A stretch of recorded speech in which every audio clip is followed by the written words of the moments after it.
To me, a stablecoin is basically a CBDC, but instead of coming from a central bank, it's coming from a third-party company. They could require you to spend your money by a certain date, so it expires at the end of the month. It could be something that is limited to you've bought too many stakes this month, you've got to pull back. It might not work once you go into certain jurisdictions. As the stablecoins come out, it's going to kind of, in a Trojan horse way, take up the slack of those bonds and buy them to back up the stablecoin. And so then everybody on the planet that's using that stablecoin is in essence invested in US debt.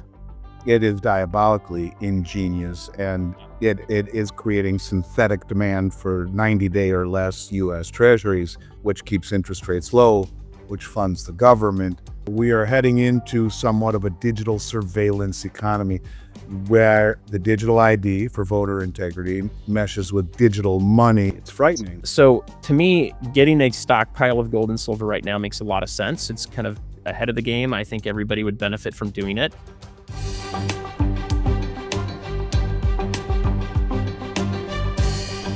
This is Little by Little with Andy Schectman. Welcome back, everybody, to another episode of Little by Little, doing it from my home studio today. So if we get some interruptions from my three four-legged friends, please forgive me. I'm very excited to have with me my friend whose show I'm typically on, and we're reversing the order of things today, putting him in the hot seat. His name is Jared, the Stacking Surfer. Certainly you can find him on his YouTube channel, The Silver Stacking Surfer. Jared, how are you, brother? What's going on, my man? I'm doing well. How are you, Andy? I'm great. It's good to have you here, and it's fun to flip the script on you a little bit, put you in the hot seat. Normally, I'm sitting in the hot seat, but it's been nice watching your channel grow. It's been nice getting to know you. I always enjoy that very much. I can tell right away when someone is a good person. I think that's one of my talents, and I'm being serious. I think one of my God-given gifts is in about 10 seconds, I can tell if someone is full of crap or not.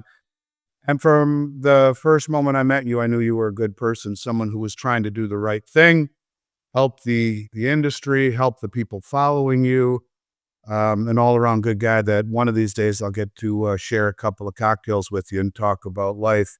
I hope that happens sooner than later. So anyways, it's good to have you in, and let's get right to it. I want you to tell me a little bit about your channel. Why Stacking Surfer, and what do you want people to feel when they hear Stacking Surfer? Okay, that's good. So, why did I put a channel together in the first place? I'll maybe start there.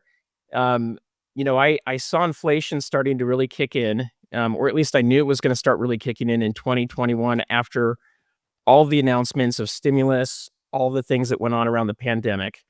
And, I go back to my business roots and everything I learned in school. And gold is a hedge against inflation. And so I started buying gold from a local jewelry shop. And that was really how I got my start into it. And then I really wanted to learn a little bit more about what's going on in the precious metals market. And that led me to YouTube. And from there, I found a few other channels that I started watching, I enjoyed, and I became friends with a couple of those people, and I reached out to them, and I was talking about my stack and, some advice. And one of the things they said is you should totally start your own channel.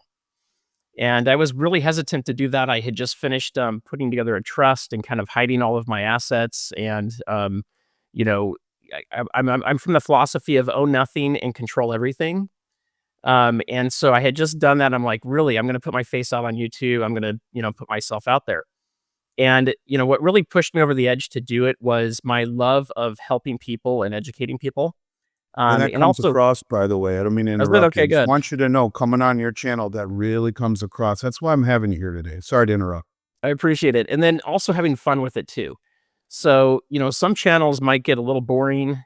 We like to have fun. I love going down to the beach. I live pretty close to the ocean here in Southern California, and we go down and have a chat. We walk on the beach. It's really me talking to the camera, which, I thought I would have a hard time with, but it's actually not too bad. I actually enjoy doing it. And it was really about helping people understand the difference between being a trader an investor, and a stacker, and how each of those three have a different way of, uh, different philosophy, different strategy, and how to approach it. And so that's really what the channel's focused on. Is it's helping people understand first which one are you. You can be all three, by the way, or two of them.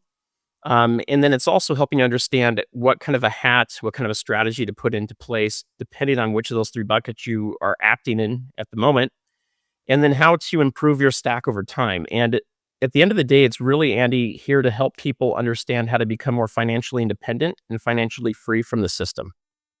Where does surfer come in? And I'm assuming you're a surfer. If so, where's a favorite place you surfed? So my favorite place is North Shore on Oahu, where I've gone surfing. I have health issues, so I don't really get into the huge waves, but I do love surfing. I've got a 9.5 foot longboard, so I typically am doing more of a longboard surfing. And I picked it up about 7 years ago when I moved back to Southern California from living all over the country. And the reason I picked surfers, a couple reasons. One, I'm in Southern California; it's kind of a fun theme. Two, I do like to surf, and it distinguished me from other people that were in chat rooms. And then three, it's surfing the tsunami, the silver tsunami and the gold tsunami that we're just starting to see. And I think it's a great analogy because when you look at waves, they come in groups. Okay, so they come in sets. And when you have a set of waves, you may have like 15 waves that come in. The middle wave's the largest. There's smaller waves before it that build up. Then you have your big wave, and then you have the waves start to get smaller afterwards. And then another set comes in. And you see that with trading in general, but you see that with markets, and especially with precious metals markets. We just had a huge silver tsunami come in that people rode, and then you saw it kind of come back down. And we're going to have a lot of these going on for the next decade or so.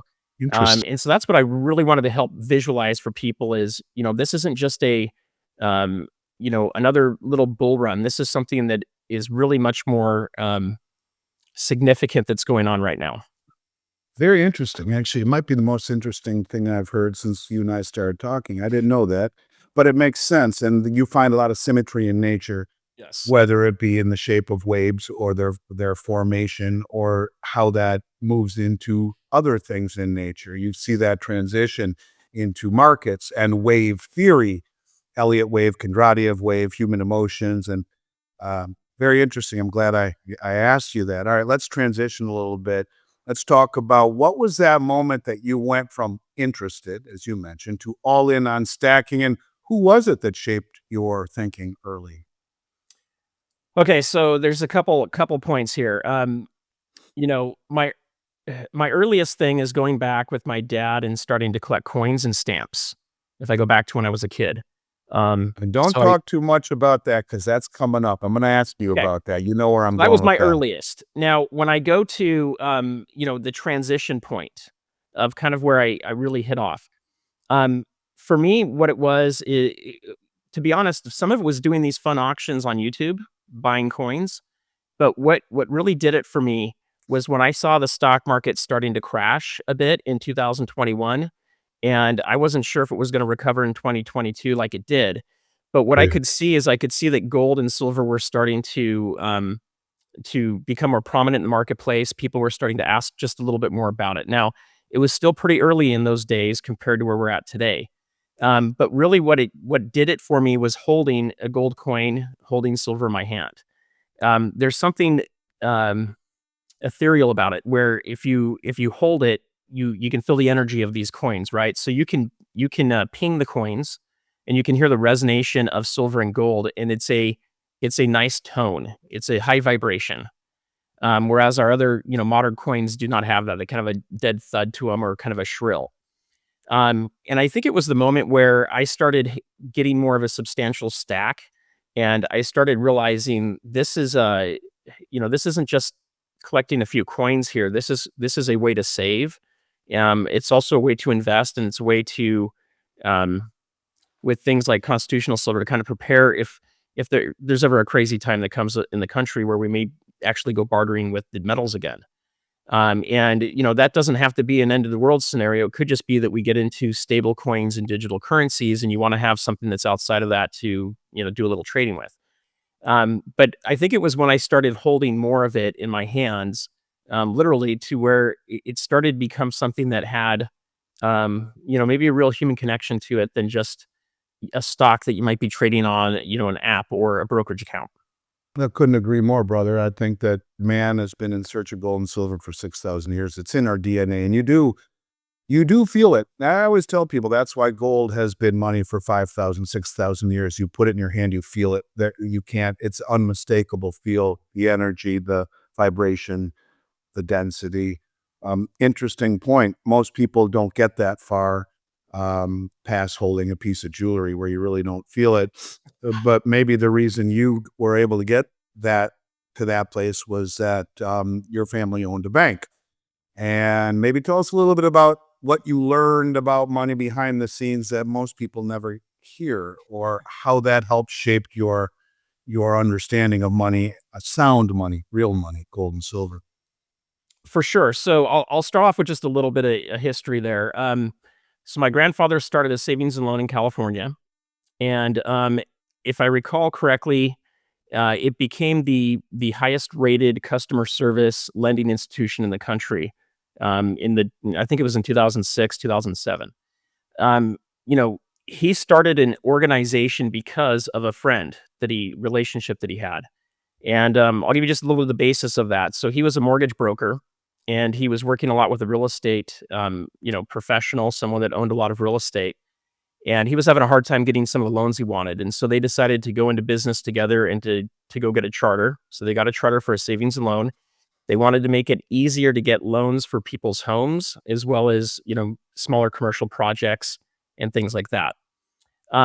When they started out to doing all of that, their whole focus was on the person, the individual building things. And so that really kind of filtered into my life and, growing up, to the point where, I remember one of the first times I was in my grandma's house, in grandma and grandpa's house, and I found a silver certificate. And that stuck with me, and I was so impressed by seeing a silver certificate, and she explained to me what it meant. She let me take it home. And then after that, my dad and we would stop by any of the branches that were local here. We'd pick up any silver that they had exchanged in and turned into the tellers. So we were collecting some of that. And then a lot of it came down to understanding just finance and money in general. So, we understood what it meant to lend money. We understood what it meant to have reserves and all of these different things that come into play. And this kind of goes to my history too. I was getting very close to taking my dad's position on the board of directors in 2007 after I had graduated from Northwestern University with a master's.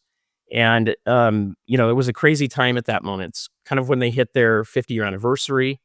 And we got to the point where um, it was very solemn. However, the family was in a good position. We were debt free.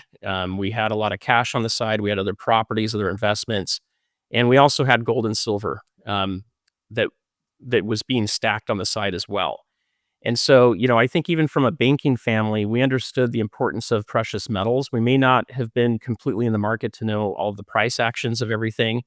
Um, I started getting from my dad in 2018 25-ounce silver bars for my birthday, and they were vintage, so it was hard to know exactly what those were worth over spot price. But you know, that's kind of how the family went. Is we preached what we taught in what we preached. Let me rephrase that. We we followed what we preached, and a lot of that came down to being self independent and being responsible with your money, not overextending yourself, not having personal debt, but using debt in business situations to grow businesses, things along those lines. And so my first job was working and doing mortgages. And then from there, I learned a lot of how banking works, how finance works. And that really helped me understand the importance of sound money. Um, that became even more obvious when we fast forward to 2021, and I saw all of this new fiat being printed and how much inflation was starting to kick in. Yeah, no doubt.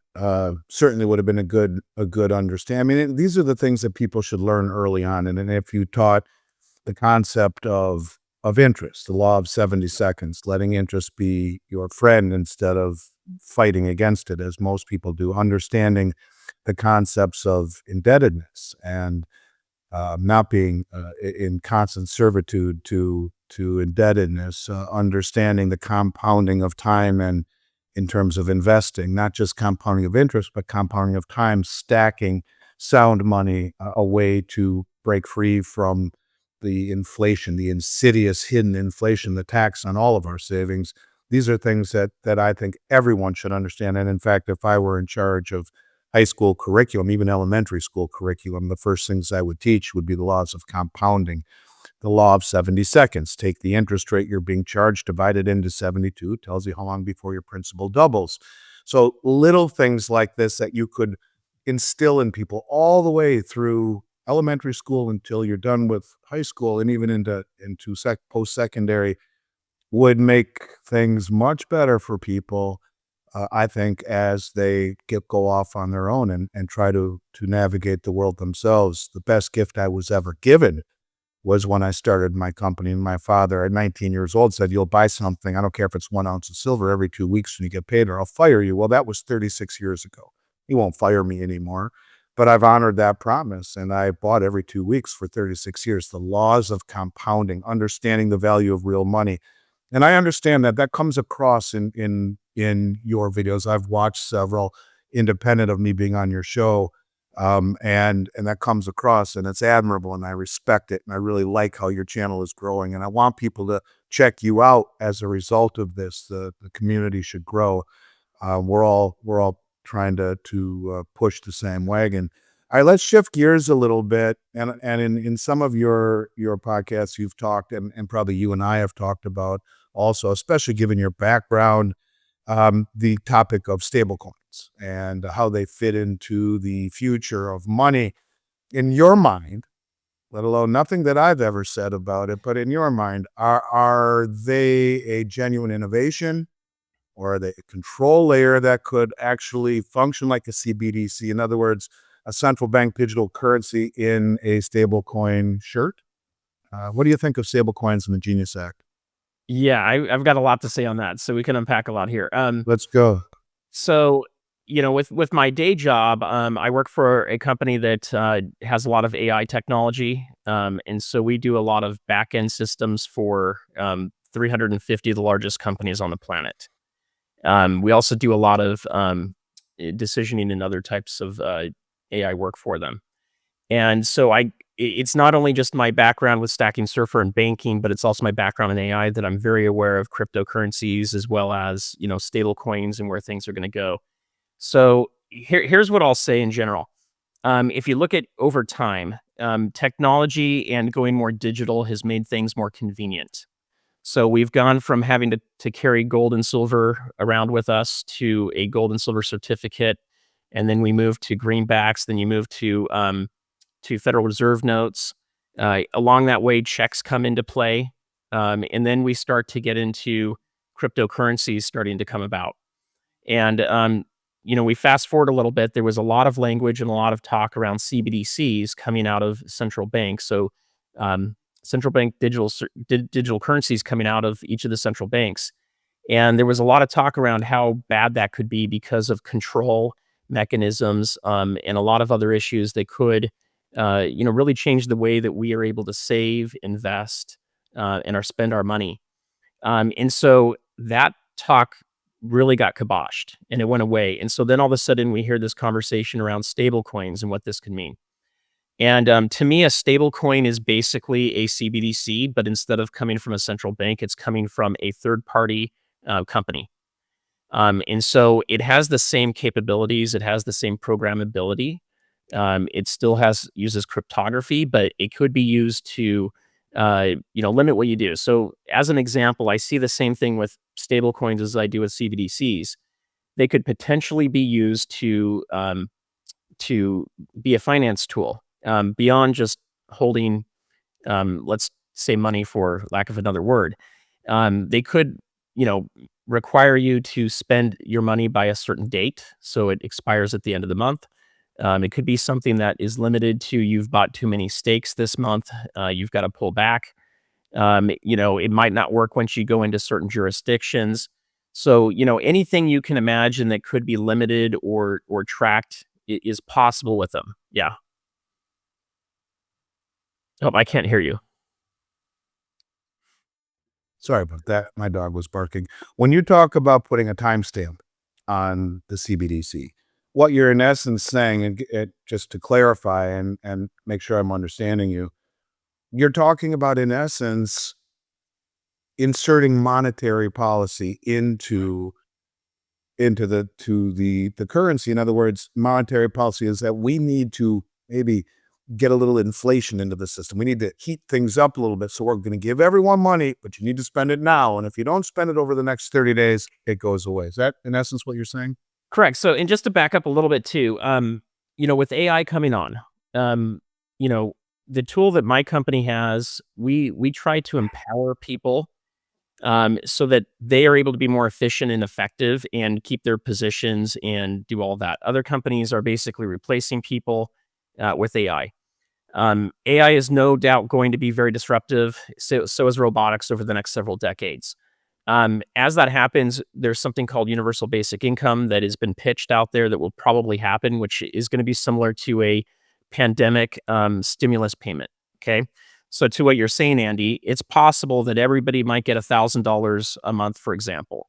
That $1,000 can be earmarked and it has to be spent within a certain period of time. And it may have to be spent in a certain place. So, for example, it could be forced to be spent at a grocery store, or it has to be spent on Amazon.com, or it has to be spent to pay your utility bills, and it could expire at a certain point.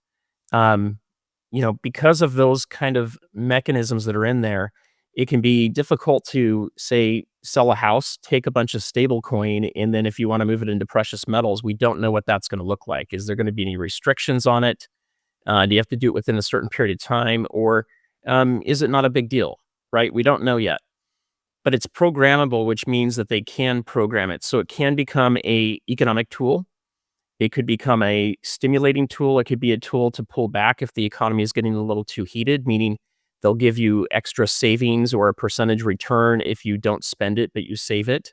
So the mechanism can go both ways. And so it almost turns every person into a little central bank, so to speak, if you look at it that way. Now, the other thing it does is a stable coin for every 1 unit that comes on, you have to have 1 unit of USD that's backing that. And most of that's going to come in the form of stablecoins purchasing U.S. Treasury bills. So if you really want to look at it from a economic tool, it's ingenious from the standpoint that countries are divesting themselves of U.S. T-bills today and other bonds, and they're just not buying them. However, as the stablecoins come out, it's going to kind of, in a Trojan horse way, um, take up the slack of those bonds and buy them to back up the stable coin. And so then everybody on the planet that's using that stable coin is in essence invested in US debt.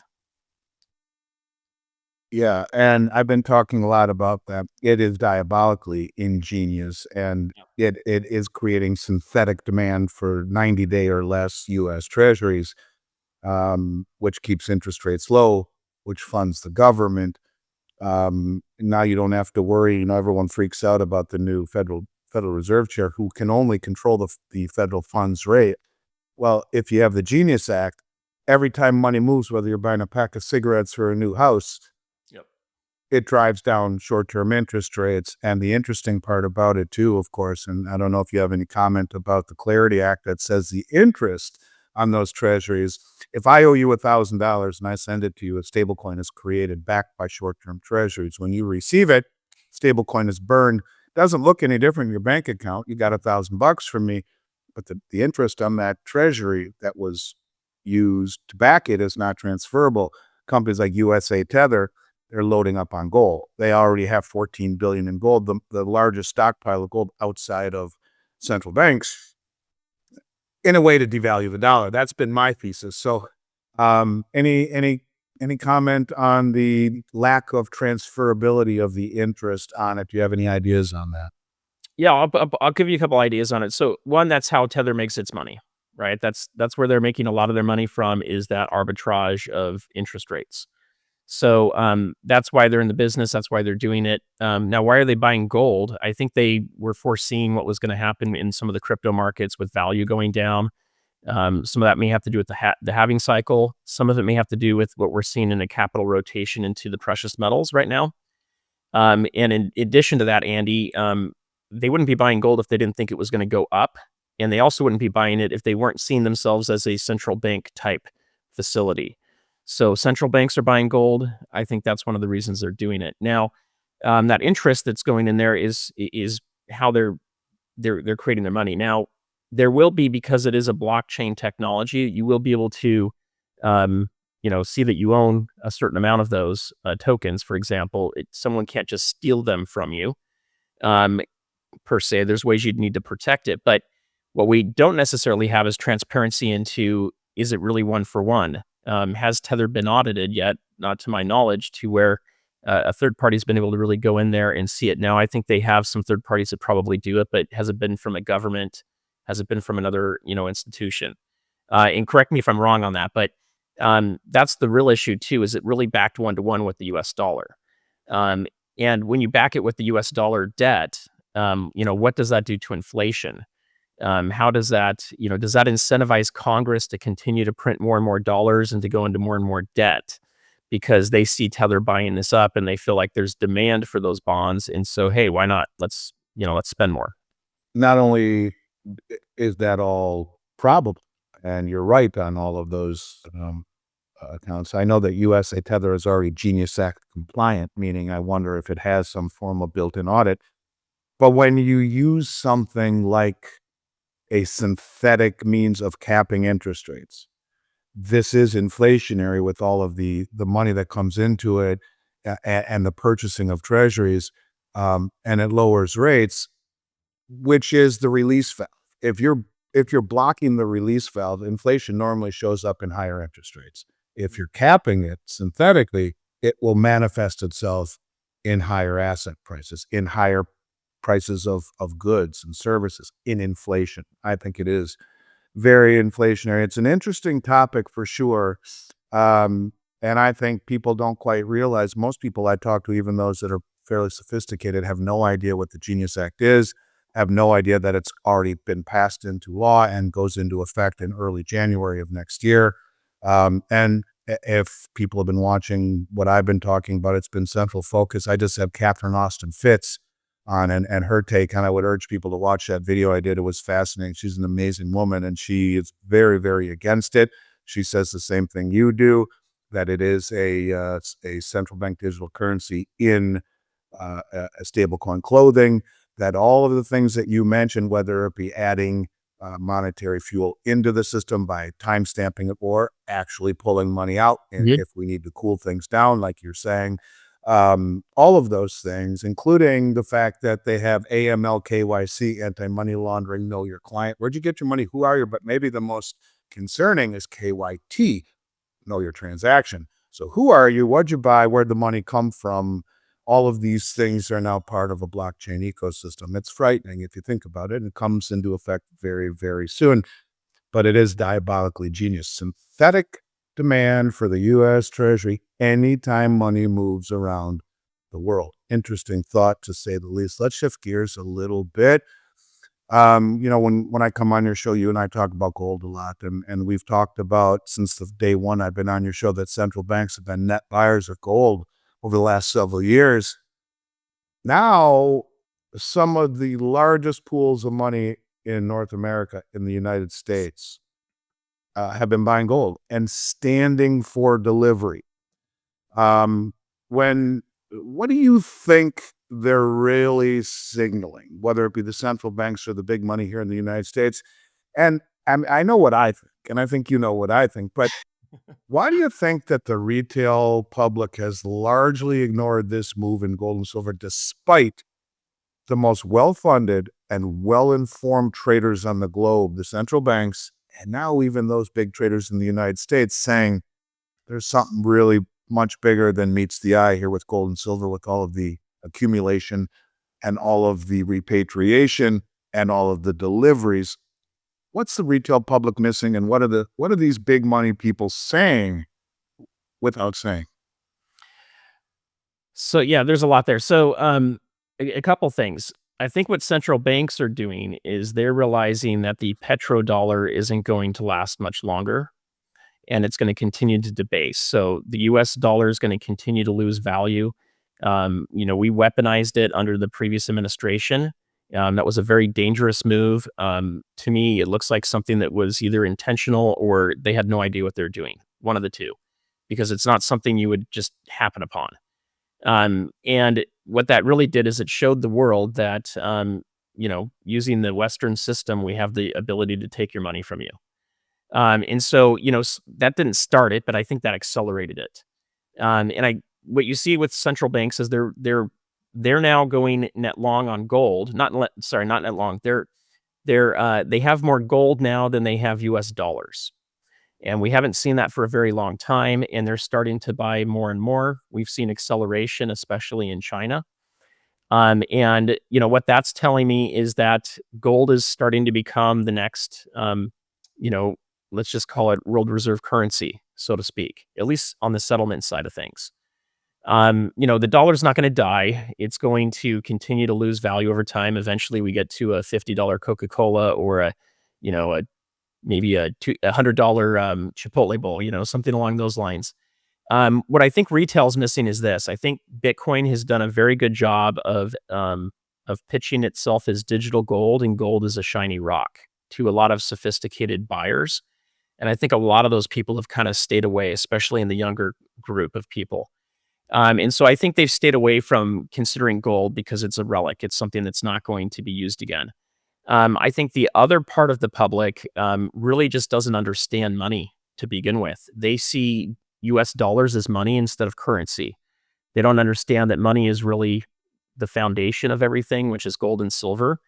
In my opinion, I don't really see Bitcoin as money. I see it as more of a currency. I see it as it's more of a way to store a currency, a digital currency, than it being a fundamental money. Others will argue because it is scarce, that it does check the boxes for money too. And so there's a few ways to kind of argue that one a little bit as well.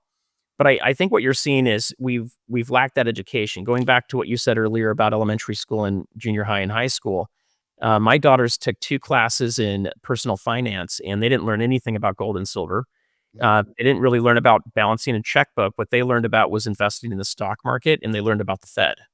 So I can tell you who provided the curriculum for those courses. So it's probably the Fed. But in general, I think people have forgotten what money is. Next, I think they don't understand, how currencies work. I don't think they're paying attention to the world, and what's going on out there. And I also don't think they're paying attention to inflation enough. I think they feel it, but I don't think they understand it. And I think that's what they're missing. But more people are waking up.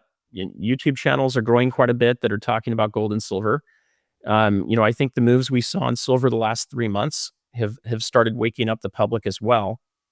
But it's something that's new to them. They haven't really touched silver coins for 50 years, over 50 years, 55, 60 years. They don't remember that we actually had silver in the money and that we used gold and silver coins as exchange. A lot of people don't understand that. Yeah, most people don't understand that. And I applaud you for starting from scratch, trying to wake people up to this. It's very important and it's very relevant. And once people understand it, it opens up a whole new understanding of the world around us and the best ways to save in assets that appreciate rather than save in currency, which depreciates. And you can see that instead of measuring the dollar's value against the dollar index, a basket of crummy currencies that continually devalue against the dollar, let's measure things in gold. And any asset you can think of, if you go back probably to 1971, but go back 25, 30 years, any asset, house, car, jewelry, well, jewelry is bad because it's gold, but any asset, any main asset, in particular, your home, the S&P, anything, the bond market, it's all of these things are falling in price in ounces of gold, but going up in values of dollar. Like if we go back 25 years ago or 20 years ago to 2005, the average price of a house was $240,000. Gold was 450. It's about 500 ounces, just over. If you look at the house today, it's doubled in price. It's about $500,000 average across the country, just under 450. But that 240, it's doubled, did well, right? Your house doubled, great.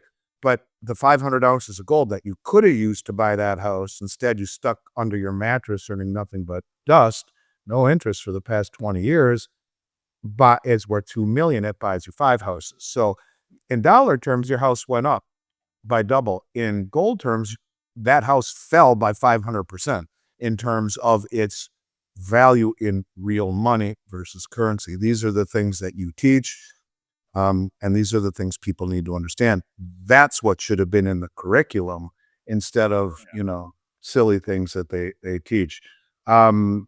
Last question I have for you, and I appreciate your time. And, it's interesting. You can learn much more about someone talking to them this way rather than answering questions. And I think if I were you, I would do a lot more of this, talking about your experiences, your understanding. It comes across very well. You have my respect. Um, it, what we've talked about seems to be, at least I feel it, and I think you do too, that we are heading into somewhat of a digital surveillance economy where the digital ID for voter integrity meshes with digital money, know your client, know your transaction, anti-money laundering, um, programmable money. It's frightening. And so you're talking about more tracking and more controls. Um, what role do you think physical metals play practically in this environment for everyone, not just people who are stackers, but for regular people who might be hearing something like this for the first time and say, I don't know any gold. What role do metals play in that environment where everything seems to be moving away? As a side note, I just went skiing in Vail. Now, Vail, and I usually go up to Whistler also in January when I speak at the Vancouver Resource Investment Conference. First year I didn't go there, and many, but they're owned by Vail. I'm from Minnesota originally. The little hills there, Afton Alps, owned by Vail. Vail owns all these ski resorts all around America. They're one of the largest companies in the country. They're cashless. So when we're transitioning slowly to a cashless environment, a programmable, a digital environment, where once you're in it, it's pretty tough to get out of it. What role do gold and silver play in that respect for you and for everybody out there? It's a great question. I'll throw this out there too. You can cherry pick times and dates and highs and lows to figure out which asset beats out other assets all the time.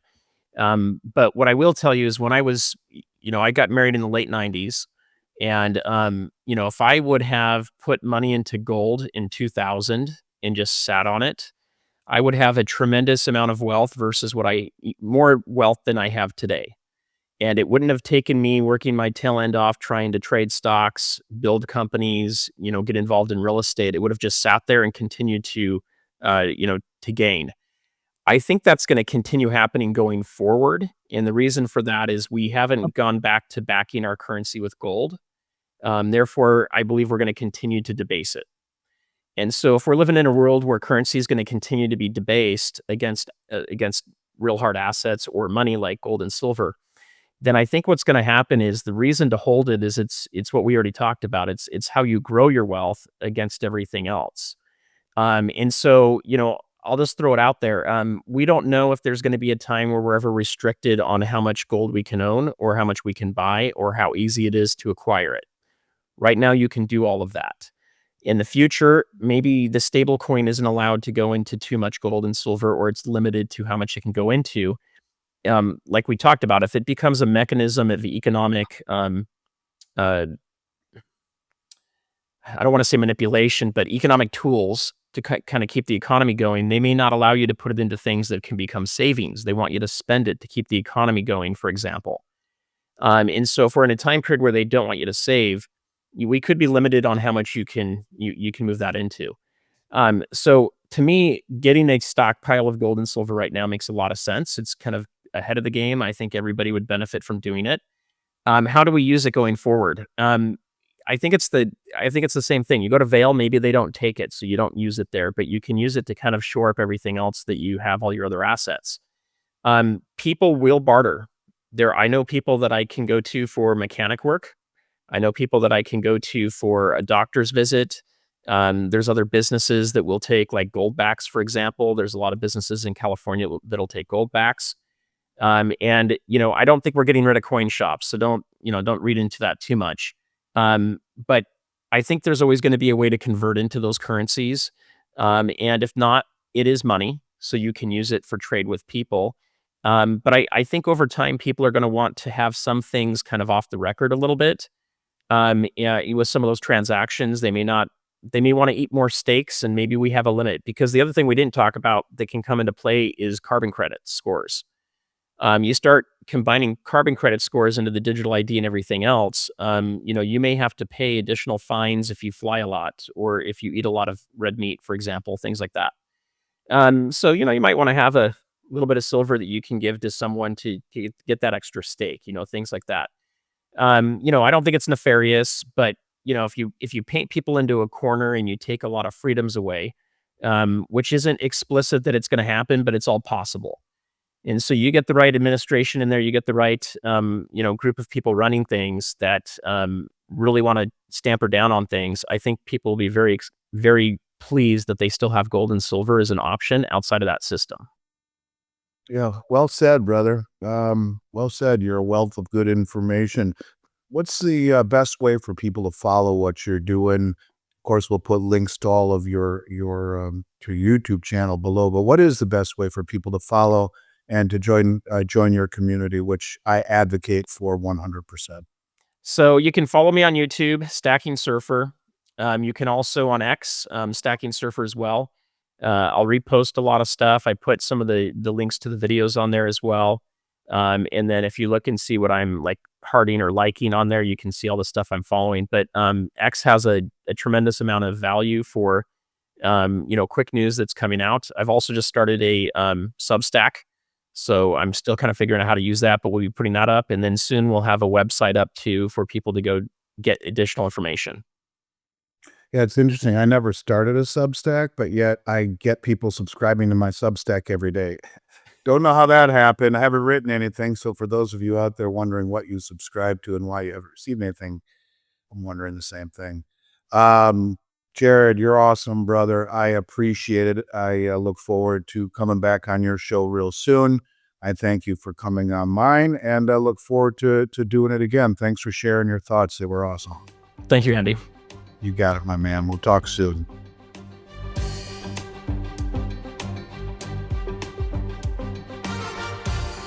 This is Little by Little with Andy Schectman.